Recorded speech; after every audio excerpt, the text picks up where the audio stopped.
Hi, my name is Alan. Let me tell you about this little four-way soil tester. Love this thing.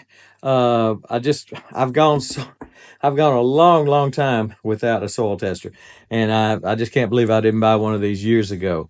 You turn it on, and you can set it for centigrade or Fahrenheit. Check the soil temp. There's a lot of times you have to know what your temperature is of your soil, so you know when it's time to plant. And this is a great way to do that. It's got about a 12-inch, maybe 10-inch probe. You put it in 4 or 5 inches, 6 inches, and then you can tell what the temp is in your soil, so you know when it's time to plant certain crops, certain things. Flip it over here, and you've got a pH meter. I used it in the garden the other day to check the pH on some containers I have. You also check the temp. Again, the temp of your containers down here. It tells you how dry it is. Put the probe in. It tells you whether your garden has enough water, whether it's dry, whether you need to water it. Up here, it's got a light sensor. That's the other function of it. If your garden is in a place that may be a little shady, this will tell you it needs more light. Maybe you need to change garden spaces or trim some trees up, something like that.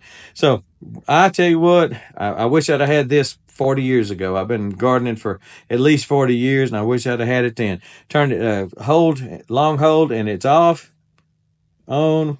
Again, centigrade, Fahrenheit, tells you how dry the soil is, tells you what your light situation is. If you're in a greenhouse, you may need to know that even more so than if you're just outside.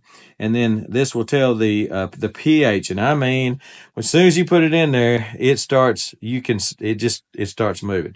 I really like this thing. If you're a gardener, whether you grow flowers or vegetables, whatever you do, fruit trees, you kind of need to know what your pH is. You need to know what your soil conditions like as far as moisture and dryness and pH. Got to know what that pH is. So highly recommend this. I wish I'd have had it. I wish I'd have been smart enough to buy it 20, 30, 40 years ago. Would have saved me a lot of grief.